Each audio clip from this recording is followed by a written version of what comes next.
¿Pueden compartir la pantalla? Intenten o los tengo que habilitar.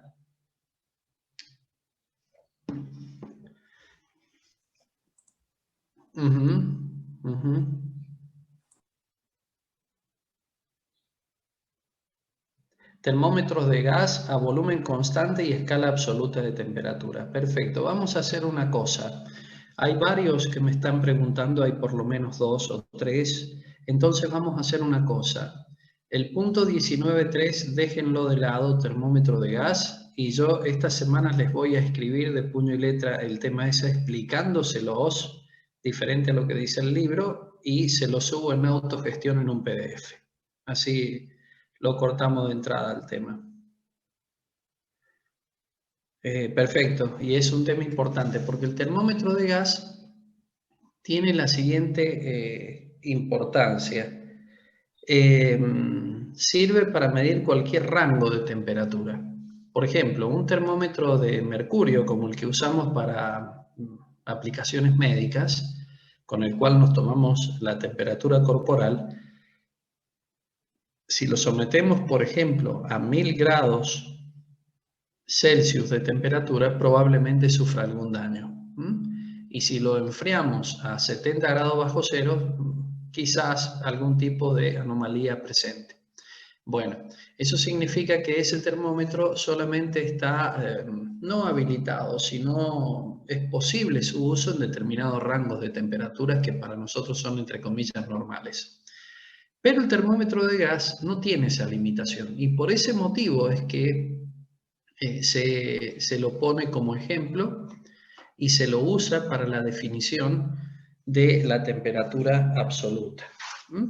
O sea, la explicación de por qué usamos el termómetro de gas, la respuesta es porque el rango de temperaturas que este termómetro de gas puede medir no tiene las limitaciones que presentan otros tipos de aparato.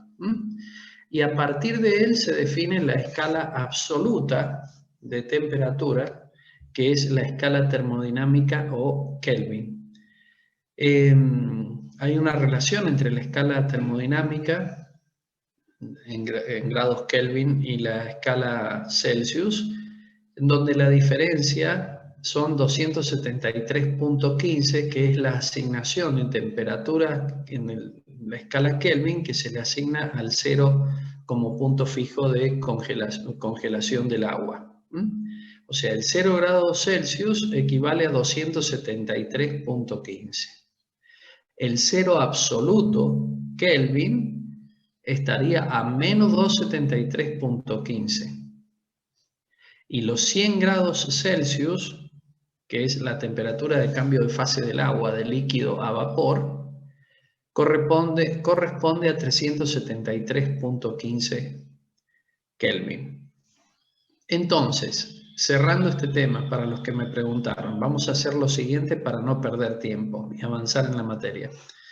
Yo les voy a escribir de puño y letra un PDF, o sea, lo voy a escribir, luego les armo un PDF que se los voy a dejar en autogestión, que trate exclusivamente de termómetro de gas y escala termodinámica absoluta.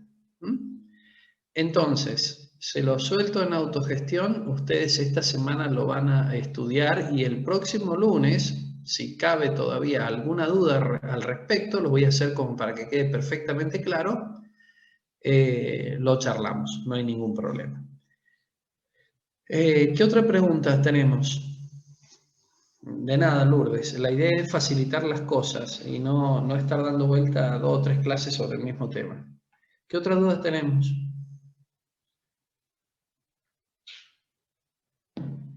Bueno, no aparece ninguna otra duda en el chat. Vamos a comenzar la clase de hoy. Les comento algo.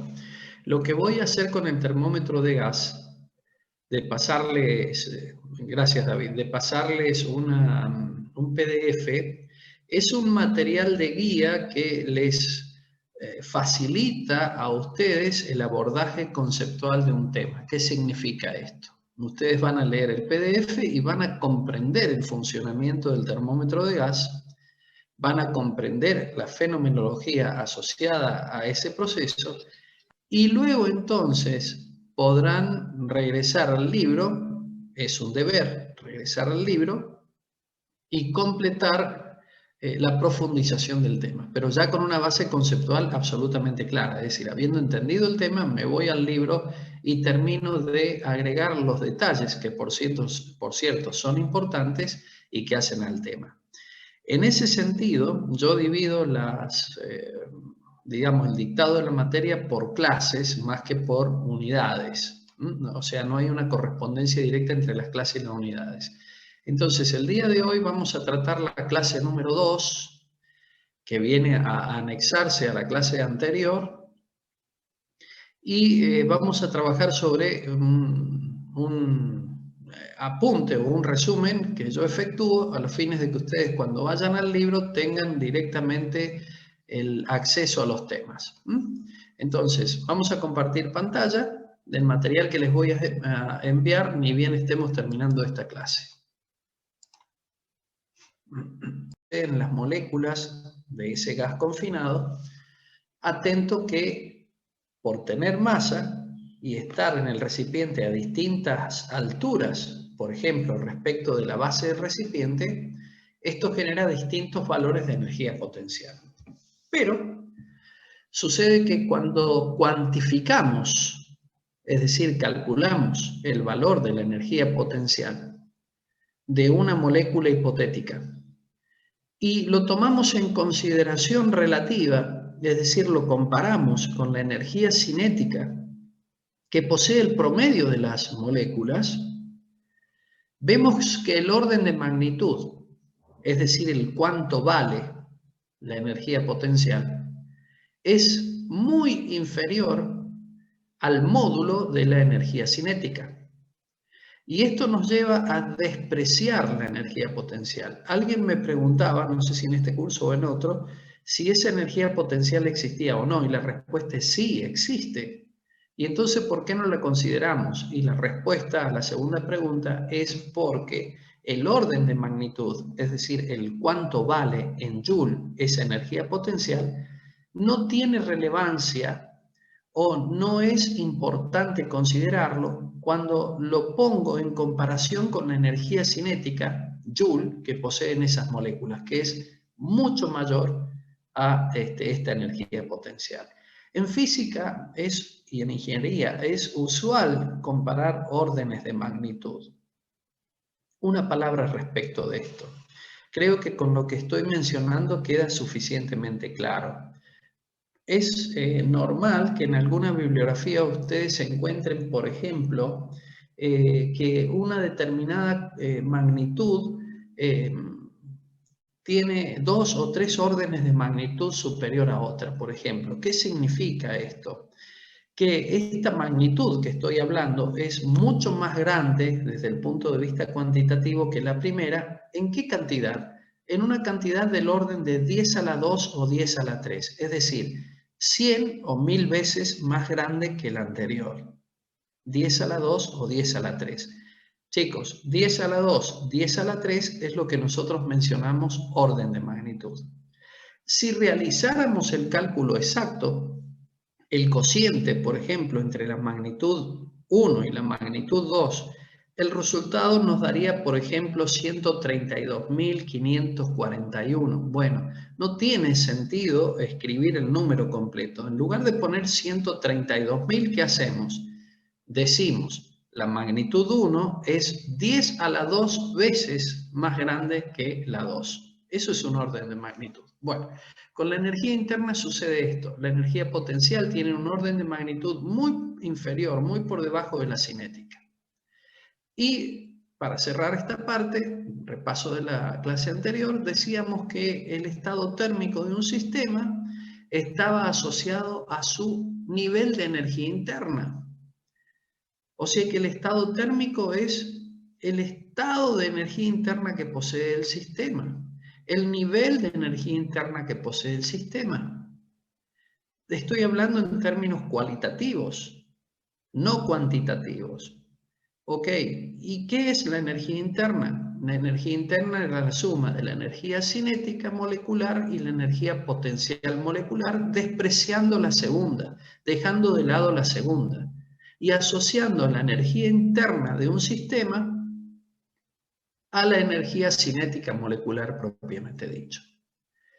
Completando también la clase anterior, mencionábamos que era muy fácil ver este concepto en un gas, pero en el caso de los sólidos y los líquidos, por ejemplo, de los cuales vamos a hablar hoy, ¿cómo se pone de manifiesto esta energía interna? De la misma manera, en forma de energía cinética, pero en este caso, por ejemplo, vamos al caso extremo de los sólidos, esa energía interna está asociada ya no a moléculas, porque en los sólidos yo no hablo de moléculas, sino hablo de una organización de la materia diferente y debo hacer referencia a los átomos. Por ejemplo, en un material metálico, una aleación de aluminio, una aleación de hierro-carbono, un acero, los átomos se organizan en una estructura cristalina y forman diferentes sólidos espaciales regulares, pero los átomos quedan confinados en alguna posición de ese sólido fija, promedio, y en esa posición vibran. Y con el movimiento vibratorio está asociado una energía potencial y una energía cinética. Pero de nuevo ponemos el énfasis en la energía cinética de vibración. Abro paréntesis. Recuerden de Física 1 cuando estudiamos el movimiento armónico simple y definíamos la energía mecánica del movimiento armónico simple. Decíamos, era la suma de la energía potencial y cinética. Tomábamos como modelo de simulación una masa, un bloque, vinculado a un resorte. Apartábamos la masa de su posición de equilibrio, haciendo que el resorte se comprimiera o se estirara. Soltábamos la masa y comenzaba un movimiento de oscilación alrededor de un punto de equilibrio. Y ese movimiento de oscilación estaba compuesto por la energía potencial elástica que almacenaba el resorte y la energía cinética de traslación que en un determinado instante de tiempo o una determinada posición tenía el sistema. Lo mismo sucede con los átomos en un sólido. Y una vez más, la energía potencial elástica, esa energía potencial asociada a un átomo, que en este caso no es un resorte físico, pero sí podemos hablar de una energía potencial, la dejamos de lado y solamente consideramos la energía cinética vibracional. Y para no sobreabundar en el mismo detalle una y otra vez, decimos que para los líquidos acontece lo mismo que estamos hablando para el sólido y el caso extremo del gas. Con la diferencia que en el líquido el movimiento traslacional de las moléculas, por ejemplo, en este caso, no es tan, digamos, enérgico desde el punto de vista de la energía cinética que en el caso de un gas. Pero basta con colocar un poco de agua en un recipiente en la cocina, comenzar el proceso de calentamiento y vemos que luego de un tiempo empiezan a surgir burbujas en la superficie de interfase entre el líquido y el aire que circunda ese recipiente. Empiezan a explotar pequeñas burbujas, por decirlo de alguna manera, en forma caótica y a veces violenta, y se genera el cambio de fase.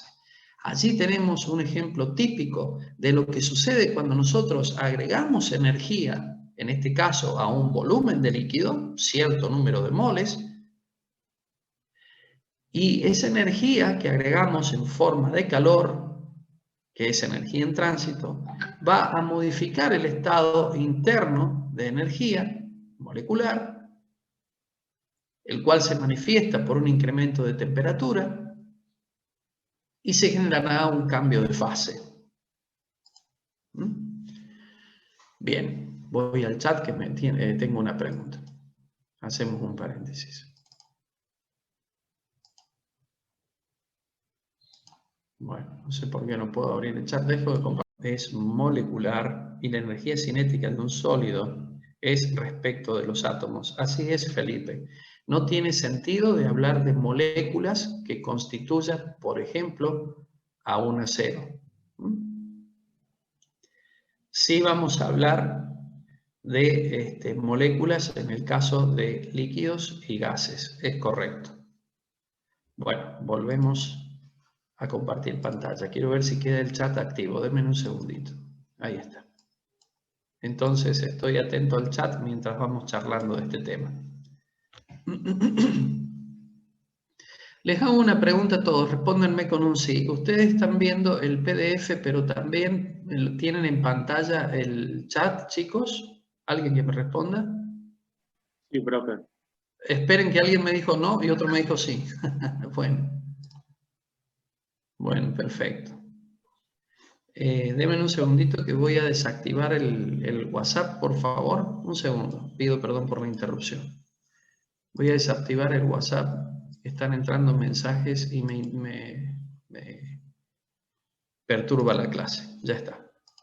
Profe, Dígame, querido. si su pregunta era si podíamos ver su chat, no lo podemos ver. Bueno, ya está, no te preocupes. No, pará. No es el chat de WhatsApp. Escúchame, el chat de acá de Zoom, de la clase. Claro, pero si es el chat que usted tiene abierto, no. La mayoría de los chicos respondían que sí podían verlo, pero al que tenían abierto cada uno. Los chicos dicen que sí pueden ver lo que yo les cuento por SAP.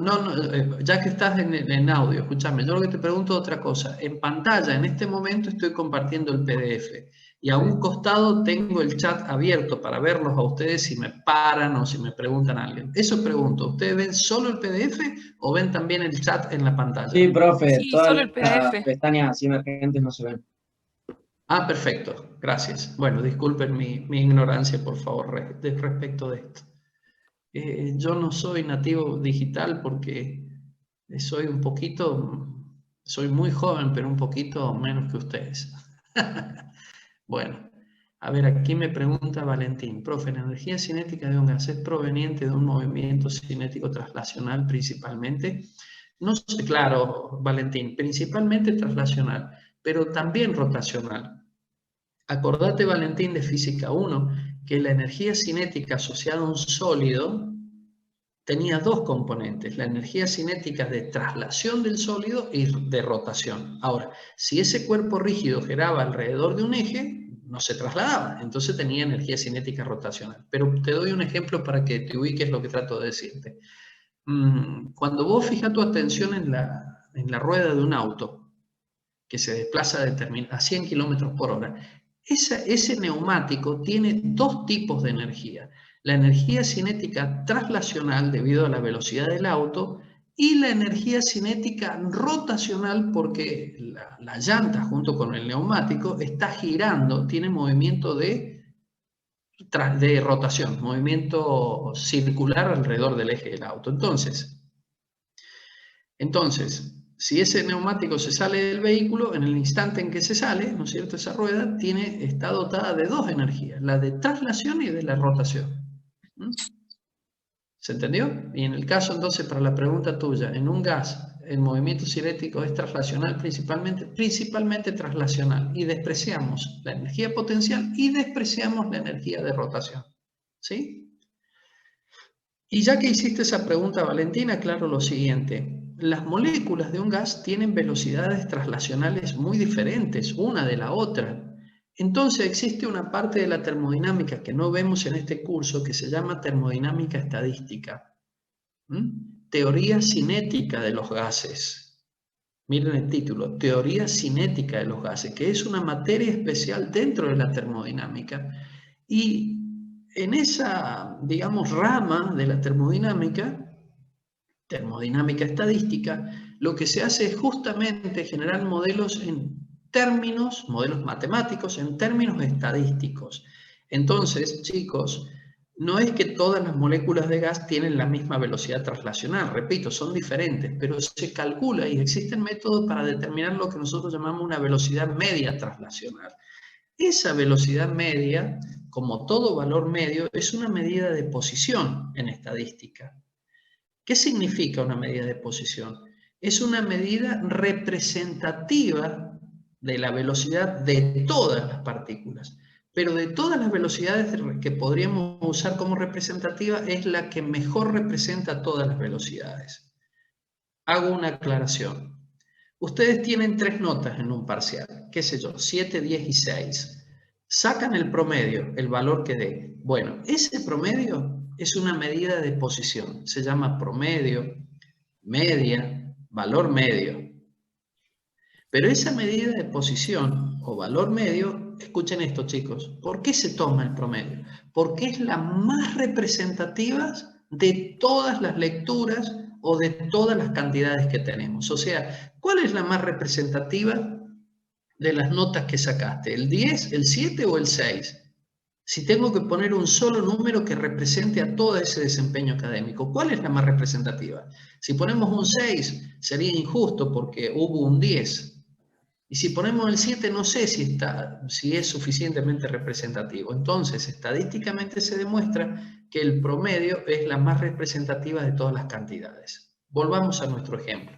Las moléculas de gas, Valentín, tienen todas diferentes velocidades. Me refiero al módulo del vector velocidad. Millones de velocidades diferentes. Imagínate que hay millones de moléculas moviéndose. Te doy un ejemplo. Un mol de gas tiene 6,02 por 10 a las 23 partículas, en este caso moléculas. Mirá si hay velocidades. Cada una de ellas tiene una velocidad. Bueno, cuando yo hablo de energía cinética molecular, chicos, hablo de un medio de m por v cuadrado. ¿Pero qué v? ¿Qué velocidad? ¿Cuál velocidad de ese 6,02 por 10 a las 23 partículas? ¿A cuál partícula tomo? No puedo. Entonces, en términos estadísticos se calcula y existen métodos para determinar una velocidad media de ese conjunto de partículas. Pregunto, ¿se entendió? Sí, profe, se entendió. Bueno, gracias. Delfina me dice, ¿y los sólidos tienen solo energía vibracional? Sí, Delfina, tienen solo energía vibracional, porque un átomo, pero escuchen esto, gracias por la pregunta, un átomo en el caso, por ejemplo, de un acero, que constituye un eje de una máquina, ese átomo no está absolutamente quieto, detenido en el espacio-tiempo, está vibrando. Delfina y chicos, está vibrando. Ahora escuchen esto. Yo comienzo a calentar ese eje. El átomo y todos sus vecinos comienzan a vibrar con mayor, digamos, iba a decir energía, pero no quiero usar el término. Comienzan a vibrar más rápido, más enérgicamente. Sigo agregando calor y ese estado vibracional comienza a aumentar mucho más. ¿Qué está modificándose? La energía cinética vibracional. Recuerden el movimiento armónico simple. Llega un momento en donde la adición de calor es tan alto que ahora sucede algo. Ese átomo que ocupa una posición fija en el espacio y sus vecinos cambian de posición. Escuchen. Cambian de posición.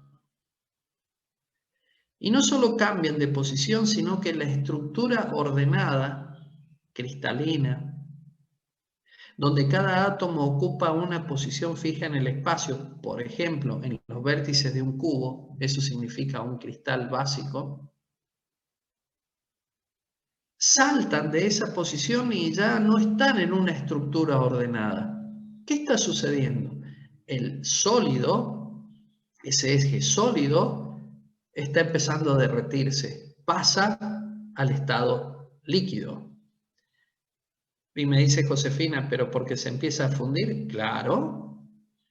Entonces ahora ese átomo, Josefina, y todos sus vecinos que ocupaban una posición fija, ordenada en el espacio, cuya unidad básica se denomina cristal, que tienen diferentes formas. La más sencilla es un cubo, que tiene un átomo en cada vértice y puede llegar a tener un átomo en el centro del cubo o átomos en el centro de cada cara del cubo. Ahora ese átomo y esos átomos que están en los vértices del cubo ya no están en esas posiciones. Ahora se mueven en forma aleatoria como si fuera un líquido, porque ese eje de alta resistencia ahora está en estado líquido. El estado líquido, para el caso de ese metal, es un estado de altísima energía. porque para pasar del sólido al líquido fue necesario agregarle mucho calor para producir el cambio de fase, y que es parte de lo que vamos a ver esta mañana. Me detengo ahí por si hay otra pregunta. Josefina, Valentín, ¿quedó claro lo que estoy hablando? ¿Hay algún otro compañero que quiera hacer una aclaración o pregunta? Estoy atento al chat, está activo. Estos procesos que estoy mencionando en términos cualitativos, quienes hacen ingeniería mecánica o metalúrgica los van a ver en detalle y mucho más profundo de lo que estoy diciendo aquí. Pero he realizado una descripción del fenómeno físico que acontece para lo que nosotros denominamos un cambio de fase, de sólido a líquido. Y cabe la siguiente aclaración: el proceso inverso también lo podemos realizar. Si yo quito calor de esa masa fluida a alta temperatura, los átomos se comenzarán a reorganizar y pasaré del estado líquido al sólido. Lo único que ya no tengo un eje como el que mencionaba al principio. Ahora tengo un bodoque de acero. Tendrá alguna forma aleatoria, pero en estado sólido. Y acá sucede algo interesante. Los átomos vuelven a reorganizarse en una estructura cristalina. Y la pregunta es, ¿cómo saben los átomos que tienen que reorganizarse de nuevo en una estructura cristalina, por ejemplo, de cara centrada? Y no de cualquier manera. Se los dejo a ustedes para que lo piensen. Y si vuelvo a repetir el proceso, pasa lo mismo que describí. Interesante para analizar. Bueno. Profe, una consulta. Sí, sí, querido. Ahí en la fórmula, ¿a qué vendría ¿Esto? esa referencia? Sí. Ahora te alfa. lo explico. Ahora te lo explico. Ah, bien, bien. Primero, ahora te lo explico. Entonces, llegamos a una situación que es la expansión térmica de sólidos y líquidos, pero voy a explicarlo a tema refiriéndome a los sólidos, para que ustedes me entiendan mejor. En dos palabras, cuando nosotros calentamos un material metálico, el eje que estábamos hablando recién, antes de derretirse y cambiar de estado de sólido a líquido, el eje experimenta un cambio de volumen. Es decir, se agranda. Y cuando digo se agranda, aumenta su tamaño, aumenta no solo su longitud, también su diámetro. Hablemos en lugar de un eje de un alambre. El alambre aumenta su diámetro, pero aumenta muchísimo más su longitud. Dejemos de lado el diámetro, aumenta su longitud. Este cambio de tamaño es lo que nosotros denominamos expansión térmica. Entonces, lo que me preguntaba el compañero. Nosotros observamos, por eso escribí aquí experimentalmente, observamos un fenómeno, que si agregamos calor a un alambre, por ejemplo, se produce un delta L. La letra griega delta mayúscula significa variación. Aparece una variación de longitud y experimentalmente se determina esta expresión matemática que me preguntaba el compañero. Alfa por LI delta T. Delta T es la variación de temperatura que es necesario que se produzca para que se genere una modificación de longitud del alambre. Recordemos, estoy tomando como ejemplo un alambre bien largo. Entonces, delta L significa LF menos LI. Longitud final, cuando le agrego calor y se modifica la temperatura, longitud final de ese alambre respecto de la longitud que tenía, que era la longitud inicial. Al producirse una modificación de longitud, decimos que hay un delta L. Ahora, esta modificación de longitud delta L es consecuencia del cambio de estado térmico del sistema, escuchen, el cual se cuantifica, del cual yo recibo, del cual me doy cuenta por modificaciones de temperatura del sistema, en este caso del alambre. De tal forma que la longitud inicial del alambre se modifica y lo lleva a una longitud final, aumenta su longitud. Ahora, Depende del material que yo estoy tratando. Si es un alambre, por ejemplo, de acero, o de aluminio, o de bronce, o de estaño, o de algún otro material, resulta que cada material para el mismo salto térmico, el delta T le denominamos salto térmico o incremento de temperatura, decía, para distintos materiales, el mismo salto térmico produce diferentes variaciones de longitud. Esto nos lleva a la conclusión que cada material tiene un coeficiente alfa que lo caracteriza, cuya unidad es grados Celsius a la menos 1, o sea, 1 sobre grados Celsius, porque al multiplicar por delta T en grados Celsius se cancela y nos queda como unidad una longitud, porque estamos hablando de variación de longitud. Este valor de alfa, determinado experimentalmente, se denomina coeficiente de dilatación lineal. Y como manifesté, depende para cada material. Esta tabla, el único objetivo que tiene es mostrar lo que estoy diciendo.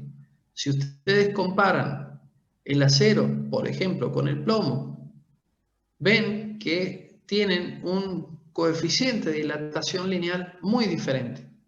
Ambos con un orden de magnitud de 10 a la menos 5.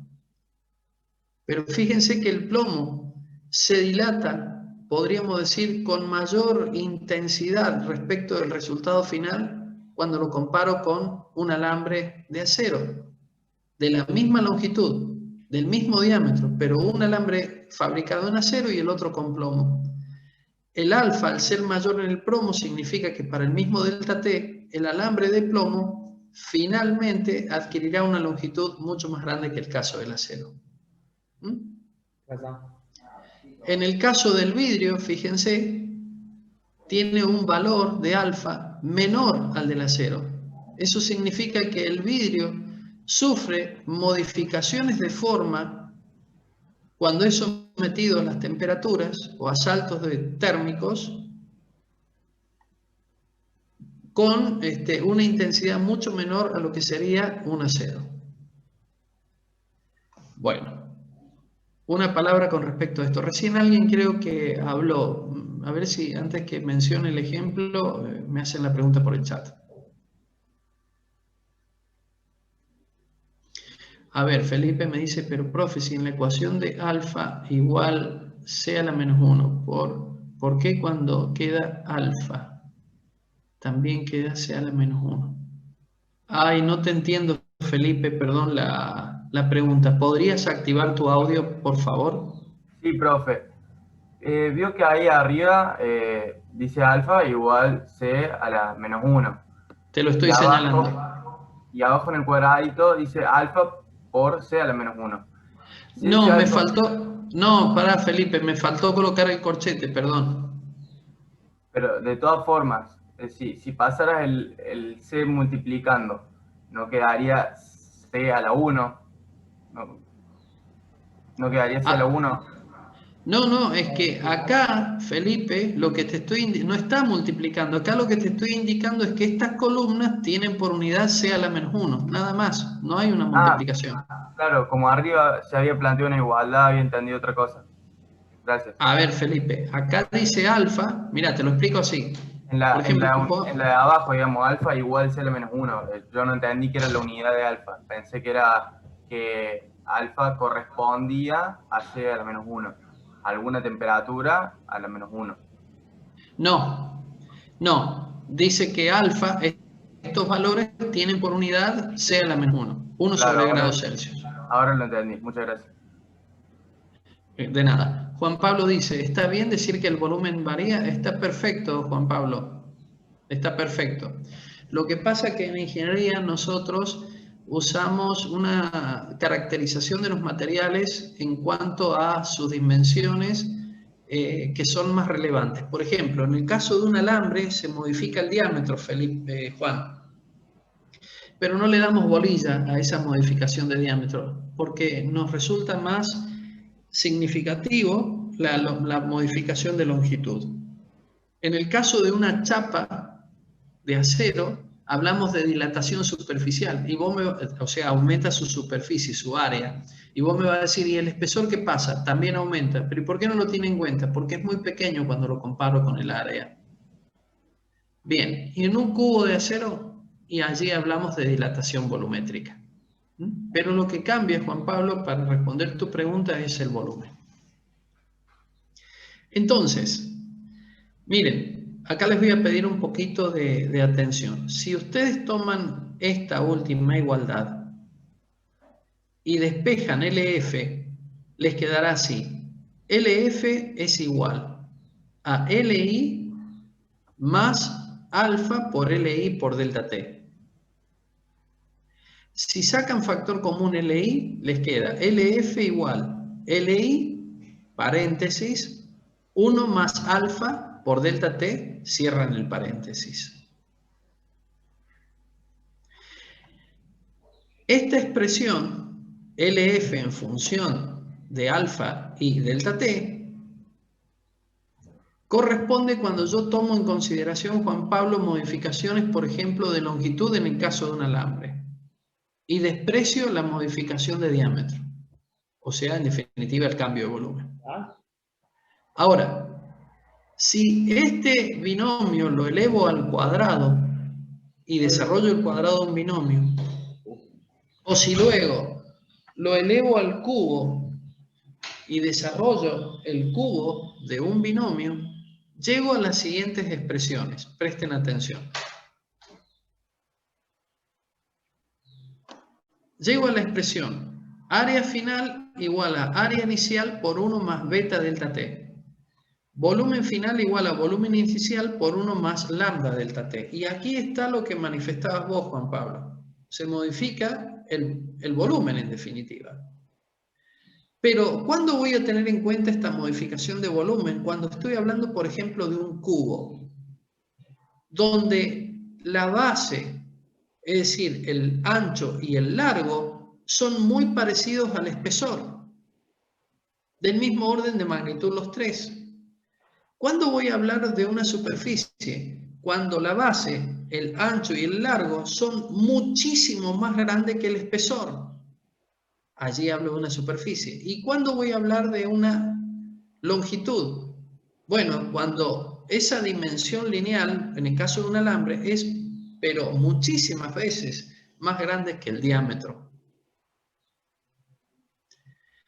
Ahora, cuando ustedes en sus casas desarrollen el cuadrado del binomio, o sea, eleven el delta L al cuadrado partiendo de esta igualdad, o al cubo, van a observar que en el caso del cuadrado y del cubo aparece una cantidad alfa elevado al cuadrado o alfa elevado al cubo. Sucede que ese alfa elevado al cuadrado o al cubo es sumamente pequeño. ¿Por qué? Presten atención. Siendo alfa un número pequeño, encima, cuando a un número pequeño lo elevo al cuadrado, el resultado me da mucho más pequeño.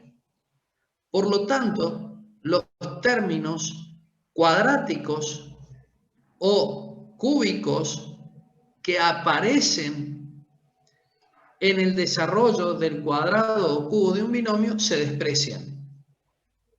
Y queda una expresión como la que vemos aquí, que hace referencia a la dilatación superficial o cúbica. ¿Qué me dice esto? Que, por ejemplo, en el caso de un puente, nosotros tendremos que colocar en el inicio y en el final juntas de dilatación, porque el puente se comporta, la banda de rodamiento, ¿no es cierto?, del puente se comporta como si fuera una lámina superficial. Y ustedes me van a decir, ¿pero qué lámina si tiene como 1,5 metros de espesor? Claro, querido, pero cuando vos comparás ese 1,5 metros de espesor con los 400 metros de longitud, te das cuenta que la longitud y el ancho tienen una preponderancia muy por encima del espesor. Entonces hablamos de dilatación superficial. No es el mejor ejemplo, porque en el caso de un puente vamos a tener en cuenta esto, la dilatación cúbica. Pero es solamente a los fines de explicarles qué está pasando. Mejor sería, por ejemplo, hablar de una chapa, de un recubrimiento superficial por ejemplo, de una estructura de un misil, de un avión, del transbordador. Allí sí, la superficie, ¿no es cierto?, comparada con el espesor, menos de 1 milímetro de espesor, allí sí hablamos de dilatación superficial. Pero como nos preguntaba un alumno recién, Juan Pablo nos decía, pero entonces ¿hay variación de volumen? Sí, hay variación de volumen. Solamente le damos más atención, según sea el caso, a la longitud o a la superficie. Bien. Ahora, yo puse aquí un ejemplo que es interesante de analizar. Y antes de mencionar esto, quiero decirles que se queden tranquilos porque al finalizar la clase les mando este PDF. ¿Qué pasa con el agua? No todos los materiales, cuando nosotros lo calentamos, por decirlo de alguna manera, aumentan su volumen. Por ejemplo, entre 0 y 4 grados Celsius, el agua disminuye su volumen. O sea, si yo tengo agua a 0 grados y aumente su temperatura, a medida que va aumentando la temperatura y hasta llegar a 4 grados Celsius, el volumen disminuye. Hay una dilatación volumétrica negativa. Pero de 4 grados Celsius en adelante hasta llegar a 100, que se produce el cambio de fase, aumenta su volumen. ¿Sí? Entonces, como la densidad es masa dividido volumen, entonces la masa de agua es la misma, pero el volumen disminuye, la densidad aumenta entre 0 y 4. Ahora, de 4 grados Celsius en adelante, como el volumen aumenta y la masa no ha cambiado, la densidad disminuye. En definitiva, entre 0 y 4 grados Celsius, el agua presenta una variación de densidad, como lo muestra la figura, alcanzando el máximo de densidad del agua a 4 grados Celsius. Esto nos lleva a este gráfico a la siguiente conclusión. Nosotros decimos el agua tiene una densidad constante y la tomamos como constante, pero en realidad, para cálculos mucho más finos, puede ser necesario tener en cuenta estas dilataciones volumétricas.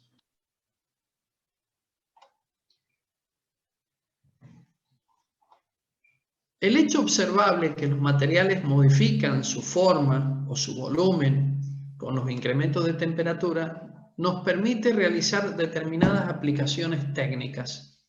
Una de ellas es el termostato. El termostato es, como la palabra lo dice aquí entre paréntesis, un interruptor. Y el interruptor es como la llave de luz en las casas de ustedes. Esa llave de luz permite encender o apagar esa lamparita. Bueno, el termostato permite habilitar un circuito eléctrico o cerrarlo. O podría ser hasta mecánico también. Y estas acciones de apertura o interrupción de un circuito se generan en función de modificaciones de temperatura, variaciones de temperatura. Y acá voy a repetir algo que venimos diciéndolo varias veces. La temperatura no es calor. La temperatura es una medida cuantitativa del estado térmico de un sistema. Entonces yo diría que el termostato trabaja gracias a modificaciones del estado térmico del aparato. Modificaciones del estado térmico que lo pongo de manifiesto midiendo las variaciones de temperatura. Al observar variaciones de temperatura, puedo concluir que hay modificaciones de estado térmico, siendo el estado térmico la energía interna del sistema, si estoy hablando del termostato. Entonces, ustedes van a leer allí cómo está constituido. Pero básicamente son dos materiales. Fíjense, dejé yo uno en blanco y el otro con líneas de trazo para diferenciarlo. Estas líneas transversales representan remaches o tornillos o lo que sea que vincule al material superior con el inferior.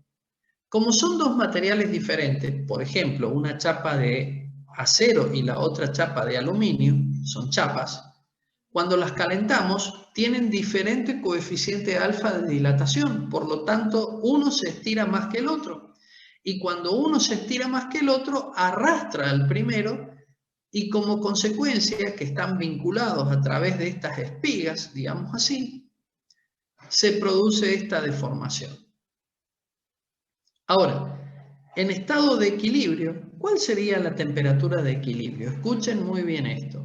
Cuando se fabrica este artilugio, se lo fabrica, por ejemplo, a 25 grados Celsius, en el lugar en que se lo fabrica. Esa es la temperatura de calibración. Porque en ese momento yo monto una chapa y la otra con estas espigas para vincularlas rígidamente y no pasa absolutamente nada. Las dos están perfectamente alineadas. Esa sería la temperatura de calibración.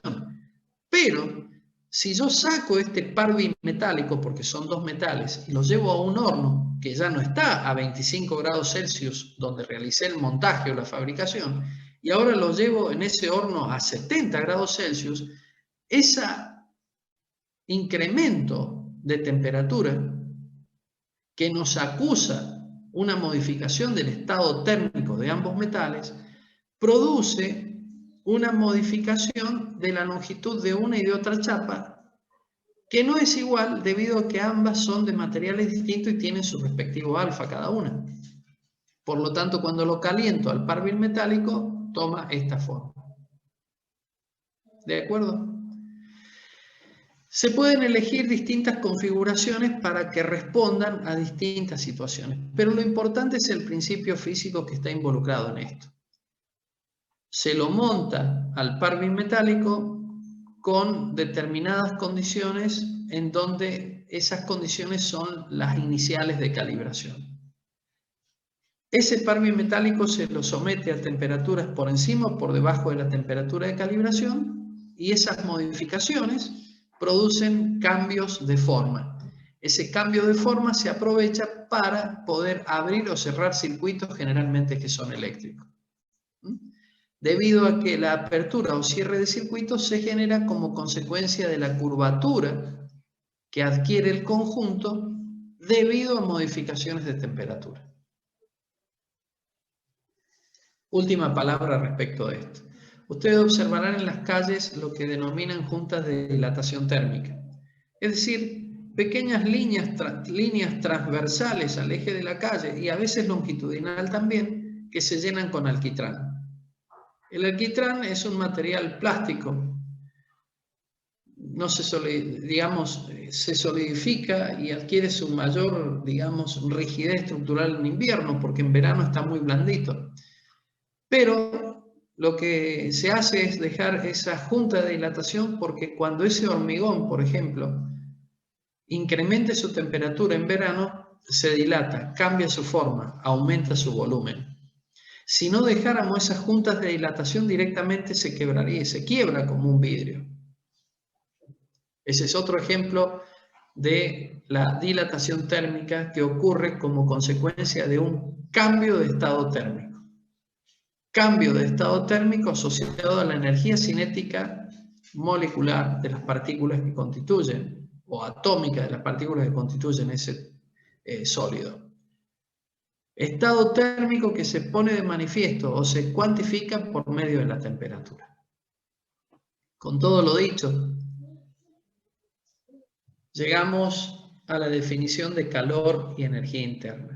No hace falta que vuelva a hablar de lo que es la energía interna porque ustedes lo van a encontrar aquí escrito. Pero sí voy a hablar un poquito del calor.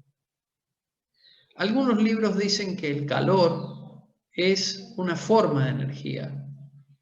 Y yo diría que el calor es, más que una forma de energía, es energía en tránsito.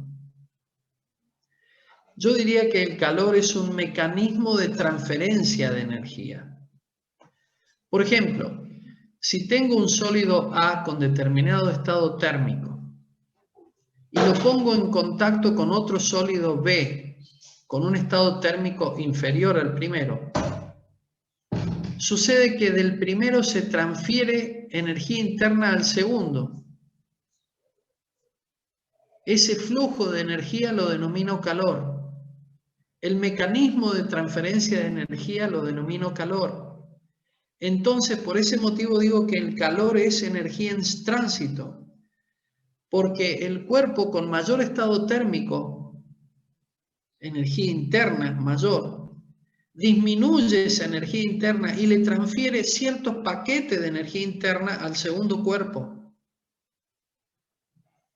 que la recibe y la admite, incrementando su propia energía interna. Y este mecanismo de transferencia de energía interna sigue operando, sigue manifestándose, sigue generándose como un fenómeno físico hasta que ambos cuerpos tienen el mismo estado térmico.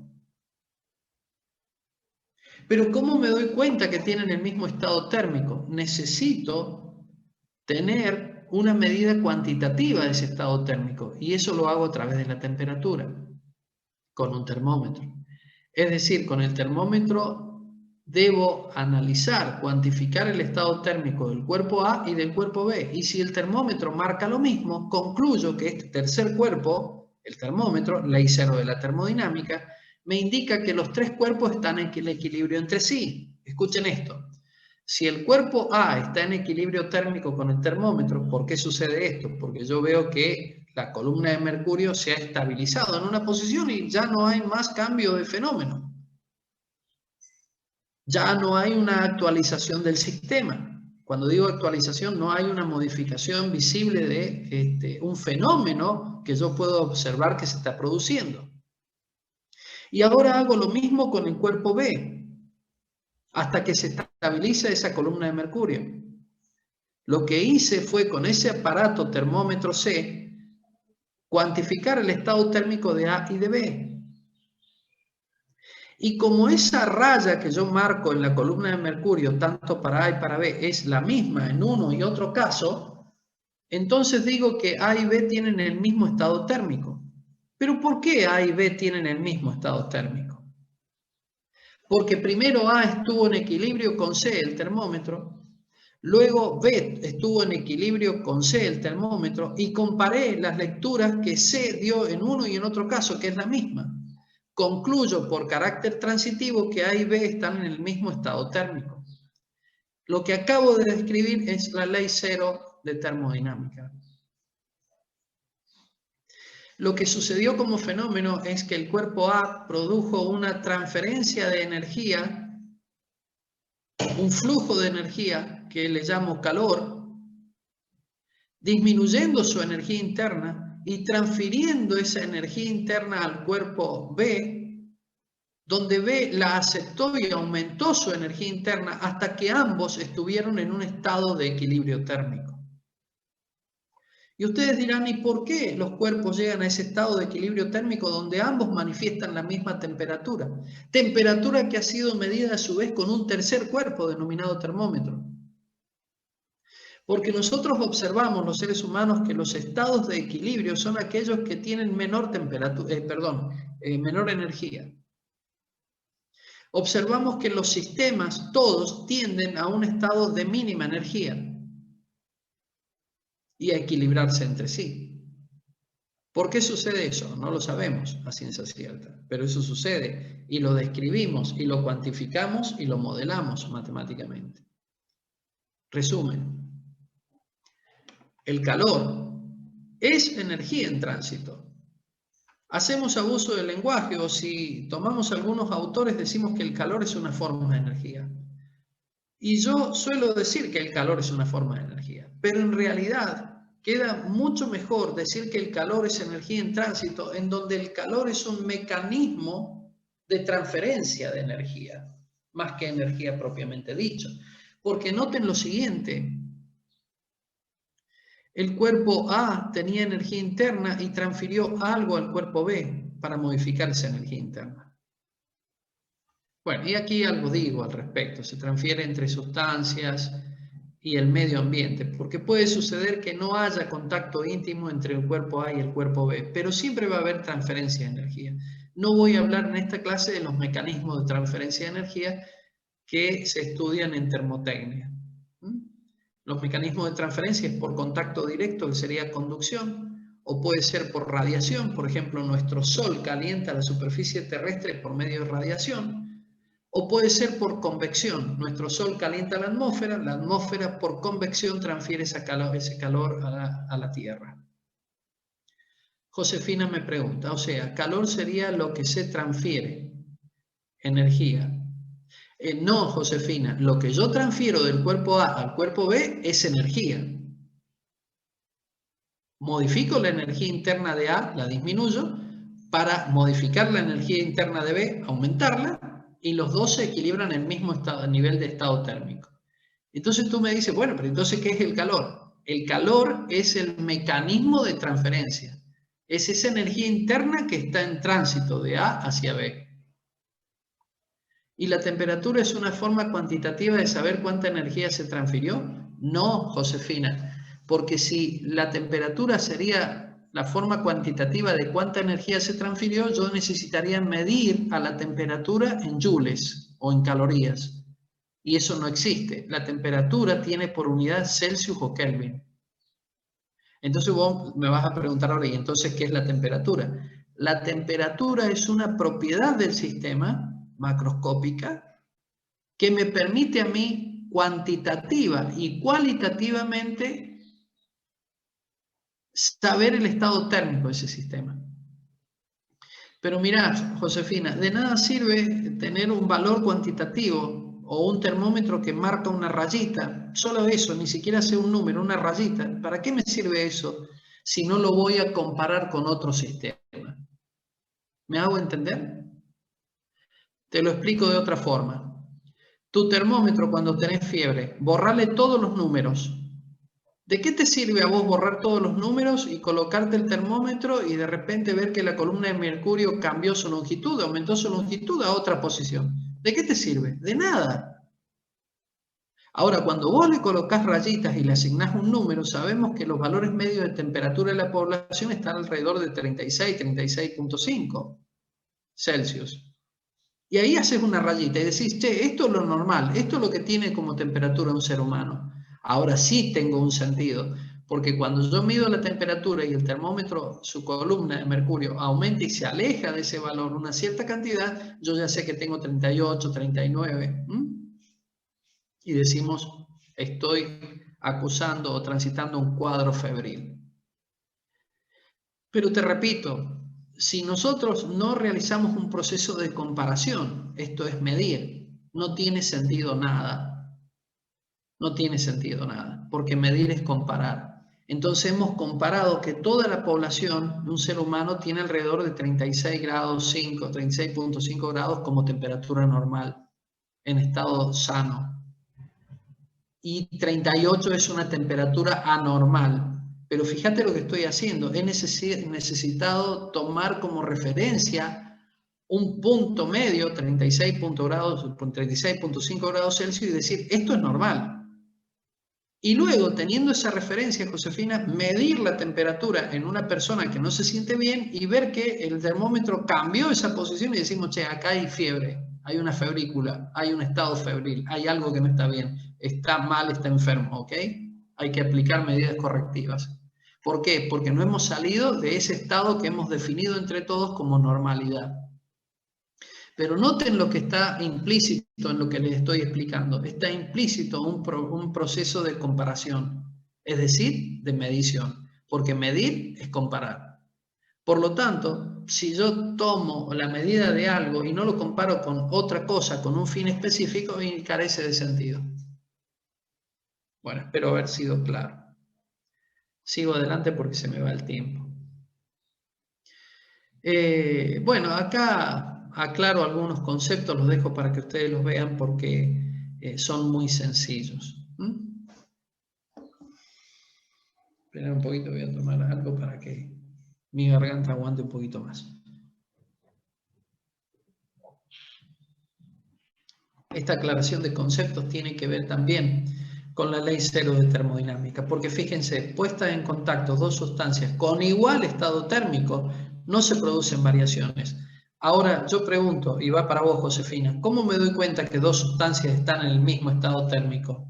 ¿Cómo puedo asegurar eso? Si yo no tengo un termómetro, Josefina, no lo puedo asegurar. Porque, por ejemplo, con el tacto, vengo y yo toco el cuerpo A y el cuerpo B y digo, están igual estado térmico. Y venís vos y lo tocáis y decís, no, B está más tibio que A. O sea que la valoración cualitativa por medio del tacto va a depender de las personas, de la sensibilidad táctil de cada persona. Pero cuando yo traigo un tercer cuerpo, Fíjate que estoy hablando del A y del B, pero cuando yo traigo un tercer cuerpo, que es el termómetro, ese sí me muestra, por medio de dilatación, por ejemplo, de una columna de mercurio, me muestra si el A y el B están en la misma situación termodinámica, si están en el mismo estado térmico, con la medición macroscópica de un parámetro que se denomina temperatura. ¿Se dan cuenta? Ley cero de la termodinámica. Bueno, llegamos acá a lo siguiente. Esto es importantísimo. Los estados térmicos no son magnitudes, porque las magnitudes solamente son estados en donde yo puedo decir el estado de A es diferente al de B, nada más. Una descripción meramente cualitativa. Pero, por ejemplo, no hay una unidad para el estado térmico en sí. Sí hay una unidad para la energía interna que define al estado térmico. Son cosas diferentes. Porque no son magnitudes los estados térmicos. Por ejemplo, las magnitudes tienen estas tres propiedades. Son comparables, sumables y divisibles. Pero miren este ejemplo interesante. Si yo mezclo dos líquidos, uno a 80 grados Celsius, agua, y agua a 2 grados Celsius, el estado final no son 82 grados Celsius. O sea, no se verifica la posibilidad de que sean sumables los estados. Y por ese motivo, los estados térmicos no son magnitudes. En todo caso, son conceptos que nos permiten, lo que yo digo acá, una descripción cualitativa y además fuertemente subjetiva, que depende de quién describe ese fenómeno. Por eso necesito generar un termómetro para que esa descripción cualitativa deje de serlo para ahora ser cuantitativa y deje de ser subjetiva porque ya no depende del sujeto que está tomando una medida sensorial, sino depende de un tercer cuerpo que sería el termómetro. Tengo A, B y tengo el termómetro, ley cero de la termodinámica. Bueno, y acá yo hablo de lo que estoy diciendo. Se necesita la determinación de un ordenamiento numérico entre diferentes estados térmicos. O sea, necesito cuantificar los estados térmicos. No basta con que yo, sujeto, vaya y diga esto está más caliente, menos caliente, o están en igual estado térmico. No sirve. Necesito establecer una escala. Y así aparece el concepto de temperatura. Fíjense que el concepto, la idea de temperatura, se desprende de la ley cero de termodinámica. ¿Qué es la temperatura? Es un número, en definitiva, que representa a un estado térmico. Yo asigno convencionalmente ese número y me pongo de acuerdo con ustedes y representa el estado térmico de un sistema. Pero ese número se asocia tomándolo como referencia. ¿Ven? Acá está la comparación. Tomando como referencia. Acá tengo que comparar, es decir, medir.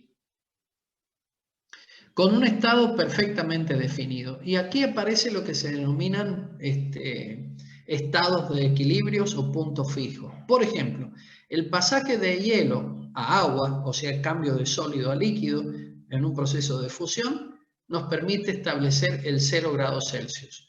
Y el pasaje de líquido a vapor del agua, la ebullición, nos permite definir el otro punto fijo, 100 grados Celsius.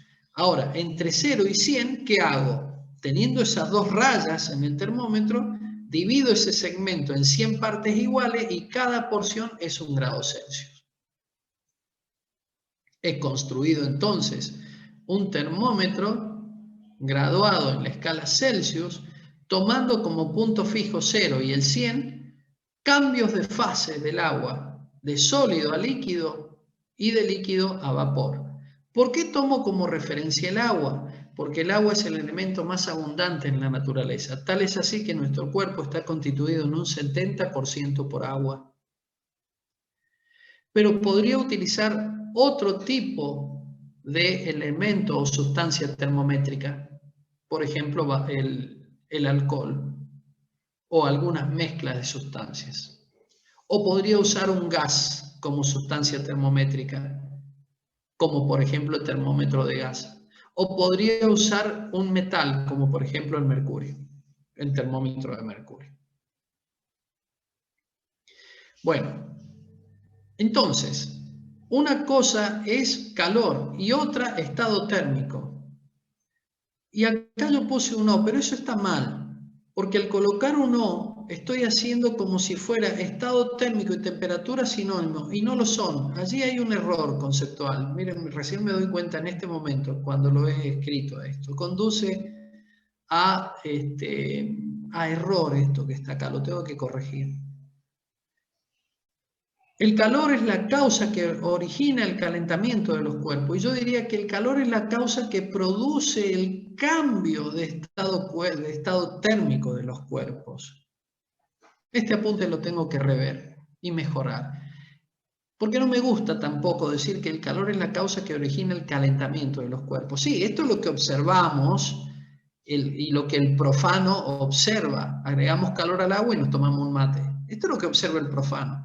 Pero en el contexto de todo lo que venimos diciendo, el calor es la causa que va a facilitar o producir u originar el cambio del estado térmico de un sistema.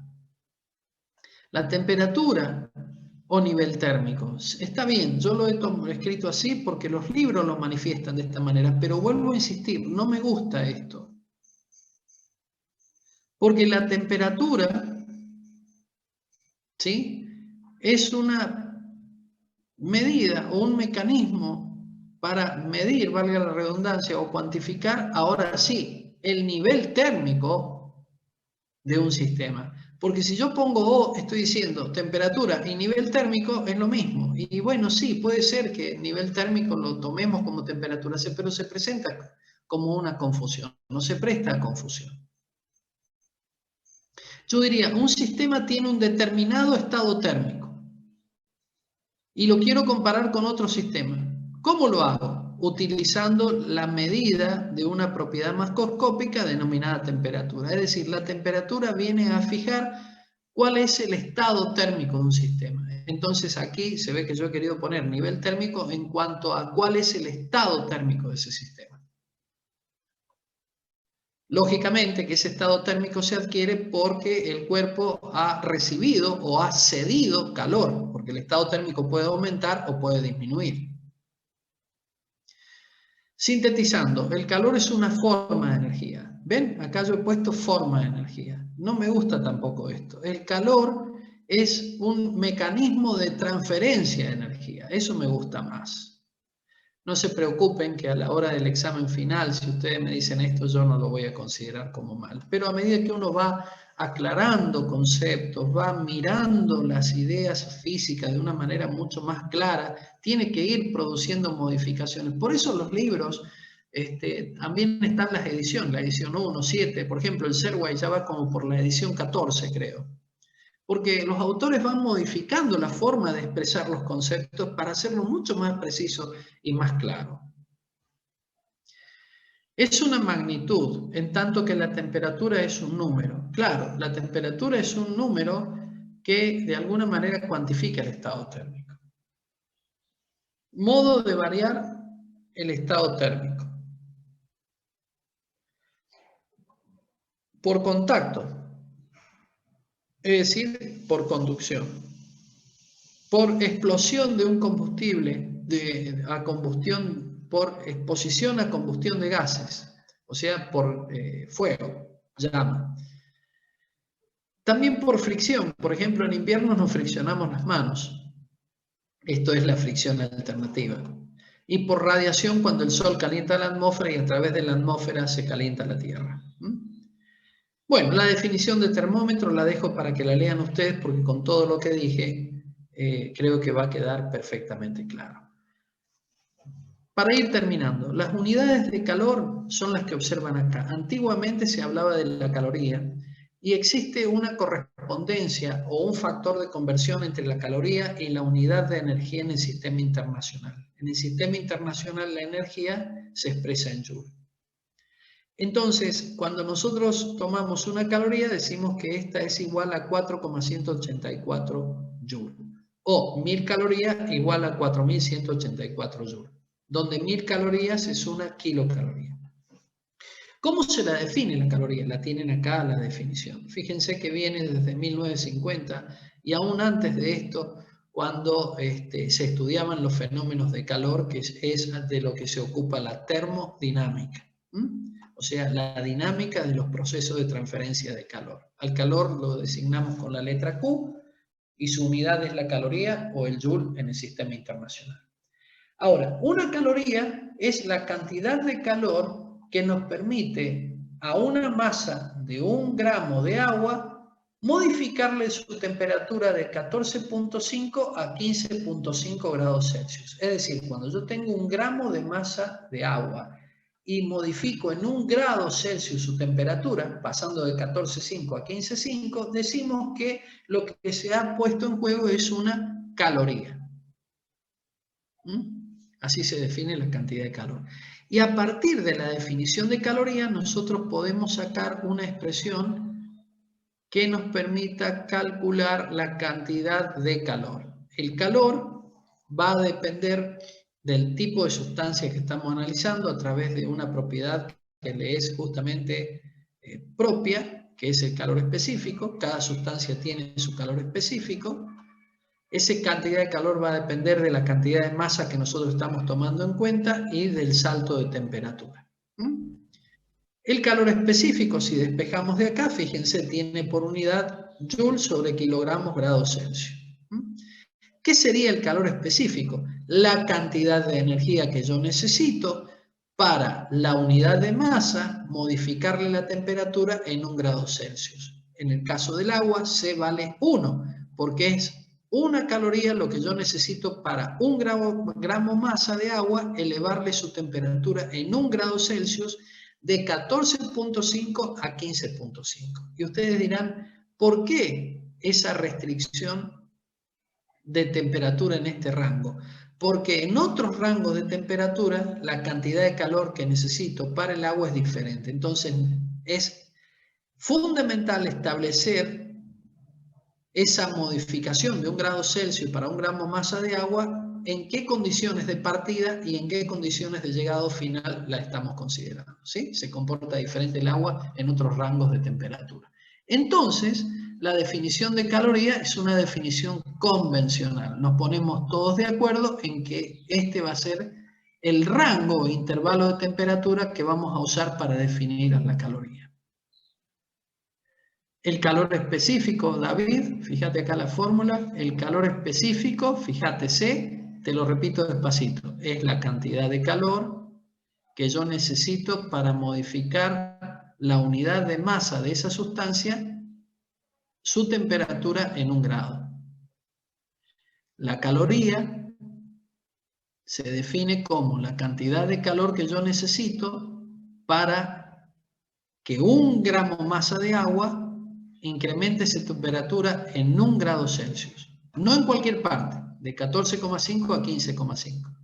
Bueno, esa cantidad de calor es una caloría.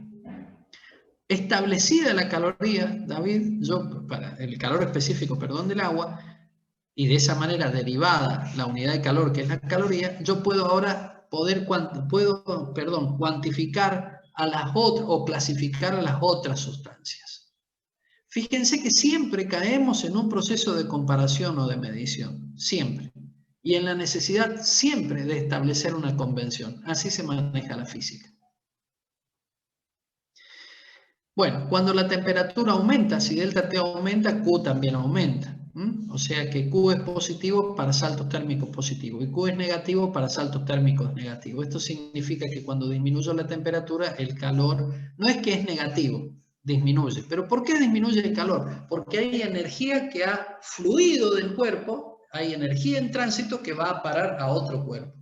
Esa energía en tránsito hace que la energía interna del sistema disminuya. ¿Y por qué sé que disminuye? Porque su temperatura, que es la forma de cuantificar el estado térmico, también disminuye. La calorimetría, en realidad, se usa en laboratorio para poder medir los calores específicos. Es tan sencillo el procedimiento que yo aquí lo dejo para que ustedes los vean en casa. Son 2 pasos nada más. Pero lo que, digamos, sustenta o la piedra angular de la calorimetría es el principio de conservación de la energía. Escuchen esto. Porque cuando un cuerpo cede energía interna para que otro aumente su energía interna, este proceso de cesión y este proceso de absorción se genera por medio de energía que está en tránsito. Sale la energía de uno y va a parar a otro. Esa energía que sale de uno y va a parar al otro se denomina calor, energía en tránsito. Pero lo importante de saber acá es que la energía no se puede crear, no se puede destruir, solo se puede transformar. La energía total del universo es constante. Entonces, utilizando este principio de conservación de la energía, nosotros podemos generar las bases para el estudio de lo que se denomina calor específico de una sustancia. Calor específico que lo mencioné anteriormente para definir la caloría. ¿Cómo se calcula el calor específico? El calor específico no se calcula, el calor específico se mide en laboratorio y se generan luego las tablas de las distintas sustancias. ¿Cómo se miden? Con un proceso que se denomina calorimetría y se utiliza un aparato denominado calorímetro de las mezclas. Ya lo va a explicar el ingeniero Pavón. Este cuadro es fundamental.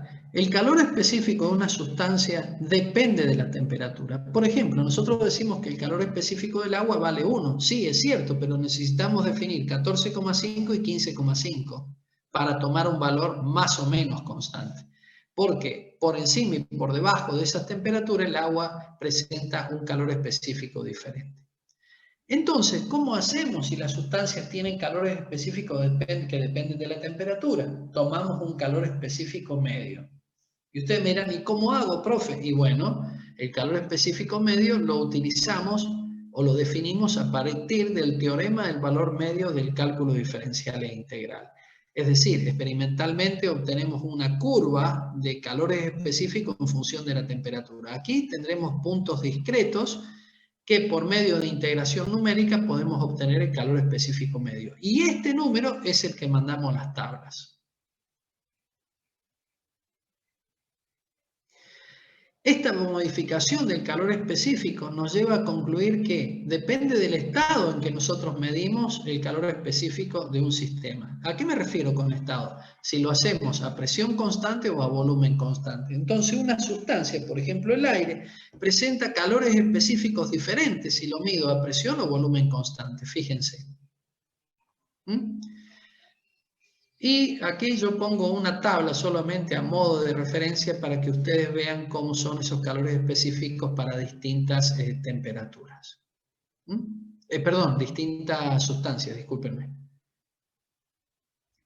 Resumen, la energía calorífica es energía en tránsito porque antes y después de ese tránsito está aquella almacenada como energía interna. No voy a agregar nada porque nos hemos cansado de hablar esta mañana de este tema. Hoja C, esfuerzo de origen térmico. Esto es tema de examen. Como el tiempo se nos está yendo, lo dejo para que lo lean y el lunes que viene lo aclaramos un poquito este tema, si les parece bien. Está, creo yo, escrito de una forma en que lo van a poder ver y entender perfectamente bien. Este tema lo tomo en los exámenes. Guarda con este tema. Profe, Tomen nota. Sí. Pregunto, disculpe que le interrumpo. Este PDF lo va a subir a la UB, ¿verdad? Sí, querido, ahora mismo termino con la clase, por eso estoy apurado porque veo la hora y lo subo, ¿sabes? Y escuchen esto, lo voy a subir en autogestión. Escuchen esto, esfuerzo de origen térmico entra en el examen. De todo lo que he dicho, esto es prácticamente lo más importante, ¿no? Porque tiene aplicación en la ingeniería. Y esto, calor latente y cambio de fase, aquí yo explico, y aquí con este diagrama ustedes lo van a entender perfectamente bien. Explico cómo es el proceso del cambio de fase que hablábamos de sólido a líquido, líquido a gas al principio de la clase. Lo explico perfectamente bien, yo creo que lo van a entender con absoluta claridad. Cuando vean este diagrama de flujo, acá arriba, vengan a este cuadro. Y los cálculos se los hice acá al costado. Estos dos temitas, por una cuestión de tiempo, aquí termina la clase, estos dos temitas, por una cuestión de tiempo, lo dejo para que el lunes que viene nos vamos a tomar 10 minutitos y lo termino de explicar. Agustín, muchas gracias. Muy bueno. Constancia me dice, ¿qué unidad es el Serway de lo que vimos hoy? No me acuerdo, Constanza, no me he fijado en el Serway dónde estamos, discúlpame, pero te sugiero lo siguiente, fíjate por los títulos en el Serway o en el Sears, no me acuerdo cuál de los dos, y vas a estar en ese punto. Acá nos dice Agustín, gracias Agustín, dice que es la unidad 19. Bueno chicos, los dejo descansar un poquito porque ya debe estar por entrar el ingeniero Pavón. Les mando un fuerte abrazo, pasen linda semana y ahora mismo les estoy enviando por WhatsApp y en autogestión este PDF. Chao, Me profe, despido. muchas gracias. A ustedes, pásenla bien y nos vemos el lunes que viene, 8:30 horas. Buen día. Chao, profe, gracias. Hasta luego.